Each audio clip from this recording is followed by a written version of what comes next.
కోసం బంగారం కొనాలని ఆలోచిస్తూ టెన్షన్ పడుతున్నారా? మలబార్ గోల్డ్ అండ్ డైమండ్స్ అందిస్తుంది వెడ్డింగ్ అడ్వాన్స్ ప్లాన్. కేవలం 10% చెల్లించి ఈ రోజే మీ బంగారు నగల ధరని లాక్ చేసుకోండి. తర్వాత మీరు కొనడానికి వచ్చినప్పుడు బంగారం ధర పెరిగి ఉంటే మీరు లాక్ చేసిన ధరకే చెల్లిస్తారు. ఒకవేళ ధర తగ్గి ఉంటే కొత్తగా తగ్గిన ధరకే చెల్లించే అవకాశం పొందండి. మీ ప్రత్యేకమైన పెళ్లి రోజును మరింత అందంగా మార్చుకోండి మలబార్ గోల్డ్ అండ్ డైమండ్స్ తో. ఎన్నికల వేళ సూపర్ 6 పథకాలతో నమ్మబలిగిన ముఖ్యమంత్రి చంద్రబాబు నేతృత్వంలోని కూటమి ప్రభుత్వం అధికారంలోకి వచ్చాక ప్రజలను ఘోరంగా మోసం చేసిందని దర్శి శాసనసభ్యులు వైఎస్ఆర్సీపీ జిల్లా అధ్యక్షులు బూచేపల్లి శివప్రసాద్ రెడ్డి తీవ్రంగా విమర్శించారు. స్థానిక వైఎస్ఆర్ కాంగ్రెస్ పార్టీ కార్యాలయంలో ఏర్పాటు చేసిన కార్యక్రమంలో ఆయన పాల్గొని ప్రభుత్వ వైఫల్యాలను ఎండగడుతూ రూపొందించిన వెన్నుపోటుకు 2 ఏళ్లు పోస్టర్ను ఆవిష్కరించారు. ఈ సందర్భంగా ఆయన మాట్లాడుతూ కూటమి ప్రభుత్వం ఇచ్చిన హామీలను నెరవేర్చడంలో పూర్తిగా విఫలమైందని దుయ్యబట్టారు. ఈ కార్యక్రమంలో జిల్లా పరిషత్ చైర్మన్ బూచేపల్లి వెంకయ్యమ్మ, ఒంగోలు పార్లమెంట్ పరిశీలకులు బత్తుల బ్రహ్మానందరెడ్డి, ఒంగోలు అసెంబ్లీ ఇన్ఛార్జ్ చుండూరు రైబాబు మరియు వైసీపీ నాయకులు కార్యకర్తలు పాల్గొన్నారు. చంద్రబాబు నాయుడు గారు వాళ్ళ కూటమి వెన్నుపోటు కట్టగా 2 సంవత్సరాలైంది. చంద్రబాబు నాయుడు గారు ఎలక్షన్ల ముందు జగన్మోహన్ రెడ్డి గారు చాలా మంచి పథకాలు చేశారు. చేసిన పథకాలు కాకుండా కొత్త పథకాలు ఇంకా చాలా చేస్తాము, ముఖ్యంగా సూపర్ 6 ఇస్తామని చెప్పేసి, అంతకుముందు చంద్రబాబు నాయుడు గారు వేరు ఇప్పుడు వేరని చెప్పేసి ప్రజల్ని నానా రకాలుగా మభ్యపెట్టి నేను చంద్రబాబు నాయుడు మారాను, మరొక్కసారి నాకు అవకాశం ఇవ్వని చెప్పేసి రాష్ట్ర ప్రజలందరినీ మోసం చేసి ఎలక్షన్లు అయిన తర్వాత చంద్రబాబు నాయుడు గారు పోట్లు పొడుస్తానే ఉన్నారు. చంద్రబాబు నాయుడు గారికి పోట్లు కొత్త కాదు, వాళ్ళ మామగారిని పొడిచారు, ఇప్పుడు ప్రజల్ని మళ్ళా పొడుస్తున్నారు. అయ్యా చంద్రబాబు నాయుడు గారు ఎలక్షన్లప్పుడు సూపర్ 6 పథకాలు ఇస్తామని చెప్పేసి రాష్ట్రంలో మహిళలందరికీ 18 సంవత్సరాలు దాటిన ప్రతి ఒక్కరికి ఆడబిడ్డ నిధి ఇస్తామని చెప్పేసి ప్రతి నెలకి 1500 రూపాయలు ఇస్తామని చెప్పేసి ఎలక్షన్ల ముందు చెప్పి, ఇప్పుడు ఒక్క మహిళకైనా 18 సంవత్సరాలు దాటిన ఒక్క మహిళకైనా 1500 రూపాయలు ఇచ్చారా లేదా? ఇంతవరకు ఒక్కరికి కూడా ఇలా. రాష్ట్రంలో 20 లక్షల పైన ఉద్యోగాలు ఇస్తామని చెప్పేసి నిరుద్యోగులందరినీ మభ్యపెట్టి బాబు గారు వస్తే జాబ్ కన్ఫామ్ అని చెప్పేసి ఎలక్షన్ల ముందు మాటలు చెప్పి ఎలక్షన్లు అయిన తర్వాత ఈ రాష్ట్రం మొత్తంలో ఉన్న నిరుద్యోగులందరినీ వెన్నుపోటు పొడిచింది వాస్తవం కాదా? నిరుద్యోగ బుద్ధి కల్పించాలని చెప్పావు, ఉద్యోగాలు ఇవ్వకపోతే నిరుద్యోగ బుద్ధి కల్పిస్తామని చెప్పావు. 3000 రూపాయలు ప్రతి ఒక్కరికి, ఈ రాష్ట్రంలో ఎంతమంది నిరుద్యోగులు ఉన్నారో వాళ్ళందరికీ 3000 రూపాయలు ఇస్తామని చెప్పారు. మీరు చెప్పిన క్యాలిక్యులేషన్ ప్రకారం ప్రతి కాన్స్టిట్యుయెన్సీకి సుమారుగా 10,000 నుంచి 12,000 మందికి ఉద్యోగాలు కల్పించాలి. కల్పించిన పక్షంలో ప్రతి ఒక్కరికి 3,000 రూపాయలు డబ్బులు ఇవ్వాలి. ఒక్కరికైనా ఉద్యోగం కల్పించలేదు, 3,000 రూపాయలు నిరుద్యోగ కల్పించలేదు. మీరేమో ఎలక్షన్లు అయిన తర్వాత సూపర్ 6 సూపర్ హిట్ అని చెప్పేసి ప్రతి గ్రామాల్లో మీటింగ్లు పెట్టేసుకొని డ్యాన్స్లు వేసుకుంటూ సూపర్ హిట్ అని చెప్పుకుంటూ పేపర్ పబ్లిసిటీ, టీవీ పబ్లిసిటీ తప్ప ఈ రాష్ట్ర ప్రజలకి ఒకరికన్నా న్యాయం చేశారా మీరు? అదేవిధంగా ఈ సూపర్ 6లో ముఖ్యంగా ఇంకోటి ఫ్రీ బస్ అని చెప్పారు. ఈ రాష్ట్రంలో ఎక్కడి నుంచి ఎక్కడ తిరిగినా ఫ్రీ బస్ అని చెప్పారు. కానీ ఎలక్షన్లు అయిన తర్వాత 6 నెలల తర్వాత కొన్ని బస్సులకి అని చెప్పేసి కొత్త బస్సులు వేయకుండా 5 బస్సులకు 6 బస్సులు కేటగిరీలు అని చెప్పారు. మళ్ళీ ఇప్పుడు ఈ మహిళలందరూ ఫ్రీగా తిరిగేస్తున్నారు, వీళ్ళకి ఇంత ఫెసిలిటీ కల్పించకూడదని చెప్పేసి ఈ రాష్ట్రంలో ఉన్న ఆర్టీసీ డిపోలన్నింటిని ప్రైవేటీకరణ చేస్తూ జీవోలు ఇస్తూ కొత్తగా వచ్చే ఎలక్ట్రికల్ బస్సుల మీద ఫ్రీ బస్సు లేదని చెప్పారు. అంటే బాబు గారు ఎవరిని వదలట్లా, నిరుద్యోగులు వదలట్లేదు, మహిళలను వదలట్లేదు, గ్యాసులు ఇస్తామని చెప్పాడు. ప్రతి సంవత్సరానికి 3 గ్యాసులు ఇస్తామని చెప్పాడు.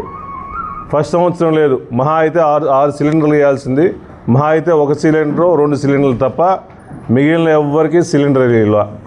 అదేవిధంగా రైతులందరికీ సెంట్రల్ గవర్నమెంట్ ఇచ్చే డబ్బులతో పాటు 20,000 రూపాయలు ఇస్తామని చెప్పేసి అందరికీ ఇస్తామని చెప్పింది వాస్తవం కాదా? ఫస్ట్ సంవత్సరం 24, 25 మొత్తం ఎత్తేసారు, ఇంకా ఇవ్వాల. ఇప్పటికీ చాలా మందికి కూడా సెంట్రల్ గవర్నమెంట్ ఇచ్చే ఫండ్స్ ఇస్తున్నారు తప్ప స్టేట్ గవర్నమెంట్ నుంచి ఏం రావట్లేదు. పెట్టినప్పుడు ఆరోగ్యశ్రీలు కానీ 108లు కానీ 104లు కానీ చాలా చక్కగా పనిచేసినాయి. మీ గవర్నమెంట్ వచ్చిన తర్వాత ఈ 2 సంవత్సరాల్లో నెట్వర్క్ హాస్పిటల్ మొత్తం మీద సుమారుగా 3,05,100 కోట్ల రూపాయలు మీరు బకాయి ఉంది. వాస్తవం కాదా? కొత్త సిస్టమ్ ఏంటంటే సెటిల్మెంట్ అనమాట. ఒక హాస్పిటల్కి 5 కోట్లు 6 కోట్లు ఇవ్వాల్సి వస్తే వన్ టైం సెటిల్మెంట్ కొత్తగా పెట్టాడు చంద్రబాబు నాయుడు గారు. వన్ టైం సెటిల్మెంట్ 5 కోట్లు ఎవరికైనా ఇవ్వాలనుకోండి, మీకు 4 కోట్లు ఇస్తాం, తీసుకోండి లేకపోతే లేదు. అట్లా హాస్పిటల్ అందరినీ భయపెడితే హాస్పిటల్లో ఎవరు ఆరోగ్యశ్రీ చేసే పరిస్థితి లేదు. కానీ మళ్ళా చంద్రబాబు నాయుడు గారు వాళ్ళ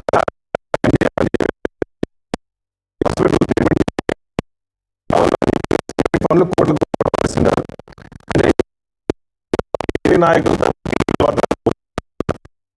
హాస్పిటల్లో చూపించుకునే పరిస్థితి లేకపోయింది. మెడికల్ కాలేజీలు తీసుకొస్తే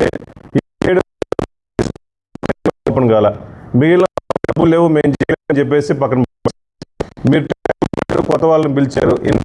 హాస్పిటల్ కూడా కొత్త వాళ్ళు టెండర్లు వేయలేదుగా. సో అందువల్ల ఈ రాష్ట్రంలో చంద్రబాబు నాయుడు గారు కోరిక ఒకటే, మహిళలు కానీ పేదవాళ్ళు కానీ బడుగు బలహీన వర్గాలందరూ కానీ రైతులు కానీ వెన్నుపూడు పొడిసే పరిస్థితిలో ఉన్నాడు. అదేవిధంగా రైతులందరికీ జగన్ ఉన్నప్పుడు రైతులందరికీ కూడా ఫ్రీ ఇన్సూరెన్స్ ఉంది. క్రాప్ ఇన్సూరెన్స్ అందరికీ ఫ్రీగా చేశారు. ఈయన వచ్చిన తర్వాత చంద్రబాబు నాయుడు గారు వాళ్ళ కూటమి వచ్చిన తర్వాత క్రాప్ ఇన్సూరెన్స్ రైతులే కట్టించుకుంటున్నారు. మొన్న రీసెంట్గా ముంతా తుఫాను వస్తే సుమారుగా 1,00,000 ఎకరాలు నాశనం అయిపోతే దానికి ఇన్పుట్ సబ్సిడీ ఇలా అడిగితేనేమో కేసులు పెడతా ఉంటారు.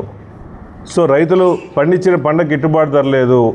పొగాకు కానీ మిర్చికి కానీ వరి పంటలకు కానీ కందుకు కానీ మొక్కజొన్నకు కానీ అన్ని విధాలుగా రైతులు నానా రకాలకు ఇబ్బంది పడుతున్నారు. సో ఈ రాష్ట్రంలో చంద్రబాబు నాయుడు గారికి ఓట్లేసి మోసపోయాము, ఇటువంటి నాయకుడు మాకొద్దు, మహానుభావుడు కనిపించే దేవుడు జగన్మోహన్ రెడ్డి గారి టైంలో ప్రతి ఒక్కరికి అన్ని పథకాలు అందినాయి, ప్రతి ఒక్కరికి గడప గడపకి ప్రతి పథకం అందించిన నాయకుడు జగన్మోహన్ రెడ్డి గారు. మళ్ళీ ఆయన రావాలని చెప్పేసి రాష్ట్ర ప్రజలు మొత్తం కోరుకుంటున్నారు. కాబట్టి చంద్రబాబు నాయుడు గారు చేసిన మోసాన్ని ఎండగడుతూ ప్రతి ఒక్కరం ప్రతి మండల హెడ్ క్వార్టర్స్లో ఇన్ఛార్జీలు పాల్గొంటారు, మండల నాయకులు పాల్గొనేసి ఈ 2 ఏళ్ళ వెన్నుపోటు దీన్ని ప్లస్ మేనిఫెస్టోని ప్లస్ వాళ్ళు బాండ్లు ఇచ్చారు.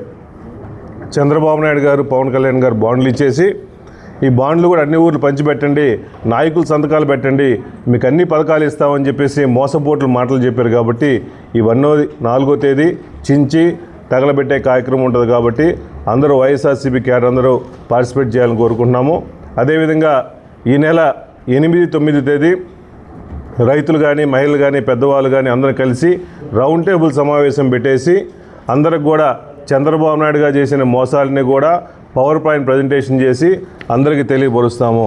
అదేవిధంగా ఈ నెల 12వ తేదీ ప్రతి కాన్స్టిట్యున్సీ హెడ్ క్వార్టర్లో వేలాది మంది చంద్రబాబు నాయుడు మోసాన్ని ఎండగట్టడం కోసం ప్రతి కాన్స్టిట్యున్సీలో హెడ్ క్వార్టర్లో వేలాది మంది దీనికి చంద్రబాబు నాయుడు చేసే అరాచకాలు వెన్నుపోటు కార్యక్రమాల గురించి పెద్ద ర్యాలీగా తీసేసి పెద్ద ప్రోగ్రాం చేస్తాం. కాబట్టి వైఎస్ఆర్సీపీ నాయకులతో పాటు ప్రజలందరూ కూడా ఈ చంద్రబాబు నాయుడు గారిని ఎండగట్టే కార్యక్రమానికి అందరూ హాజరు కావాలని చెప్పి కోరుకుంటున్నాం. కొన్ని చేతులు తీస్తుంటారు, కొన్ని తలలు తీస్తుంటారు. పైశాచిక ఆనందం, దీన్ని పైశాచిక ఆనందం. శాడిస్టులు రాజశేఖర రెడ్డి గారు మీకేం చేశారు? అందరికీ న్యాయమే చేశాడుగా, అన్యాయం చేయలేదుగా. రాజశేఖర గారు తలను తీసేయడం కావాలని చెప్పేసి కుటుంబ ప్రభుత్వాలు భయం పెట్టి ఈ రాష్ట్రంలో చంద్రబాబు నాయుడు గారు వాళ్ళు వచ్చిన తర్వాత సుమారుగా 715 మర్డర్లు చేశారు. దాంట్లో పొలిటికల్ కేసులు ఎక్కువ. ఎక్కడ చూసినా ఏ మీడియా ఓపెన్ చేసినా ప్రతి ఒక్కరి మీద మహిళల మీద దాడులు, ముఖ్యంగా మైనర్ మహిళల మీద ఎస్సీల మీద దాడులు చేస్తున్నారు తప్ప వీళ్ళందరూ పోలీసులను పక్కన పెట్టుకొని ఈ రాష్ట్రంలో లా అండ్ ఆర్డర్ పూర్తిగా కుంటుబడి పోలీసులు టీడీపీ వాళ్ళకి కొమ్మక్కయ్యి సపోర్ట్ చేయడం వల్ల ఇన్ని అఘాయిత్యాలు జరుగుతున్నాయి.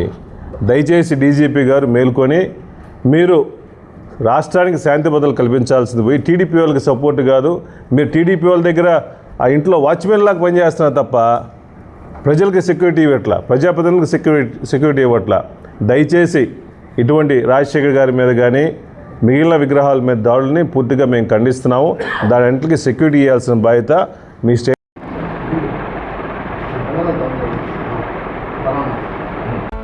హాస్పిటల్ NH5 మార్కెట్ యార్డు వెనుక Ongole.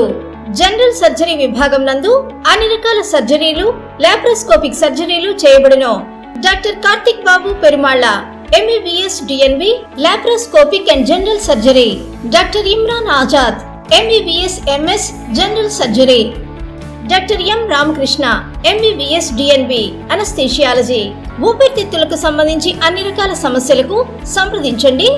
Doctor Kapa Pavan Kumar MBBS MD pulmonology. విష జ్వరాలు, బీపీ, షుగర్, థైరాయిడ్ వంటి అన్ని సాధారణ వ్యాధులకు సంప్రదించండి. Doctor D Satish Kumar Reddy MBBS MD general medicine. మా గైనకాలజీ విభాగం నందు అన్ని రకాల స్త్రీల సమస్యలకు చూడబడును. కాస్మెటిక్ గైనకాలజీతో కోత లేకుండా, నొప్పి లేకుండా, మత్తు అవసరం లేకుండా, శస్త్రచికిత్స లేకుండా మహిళల అన్ని సమస్యలకు జర్మన్ లేజర్ ద్వారా అందుబాటులోకి తీసుకురాబడింది. డాక్టర్ జి కల్పన MBBS DNB DGO. Doctor yes Sujini MBBS DNB DGO. మా కంటి విభాగం నందు ప్రతిరోజు అన్ని రకముల కంటి పరీక్షలు మరియు కంటి శస్త్రచికిత్సలు చేయబడును. డయాబెటిక్ పేషెంట్లకు రెటీనా పరీక్ష చేయబడును. కాంటాక్ట్ లెన్స్ సౌకర్యం కలదు. Doctor B Kiran Jyothi MBBS MS ophthalmology. Doctor B Haindavi MBBS MS ophthalmology. Doctor G Vijayalakshmi MBBS MS ophthalmology. చెవి, ముక్కు, గొంతుకు సంబంధించిన అన్ని రకాల సమస్యలకు సంప్రదించండి. Doctor Konagalla Karthik MBBS DNB ENT FHNO. అన్ని రకాల దంత సమస్యలకు సంప్రదించండి. Doctor M Deeksha BDS. అపార అనుభవం కలిగిన డాక్టర్ల పర్యవేక్షణ, అధునాతన సాంకేతిక పరిజ్ఞానంతో పొందండి సంపూర్ణ వైద్య సంరక్షణ. EHS మరియు NTR వైద్య సేవ సౌకర్యం కలదు. అన్ని రకాల ఆరోగ్య బీమా కార్డులు అంగీకరించబడును.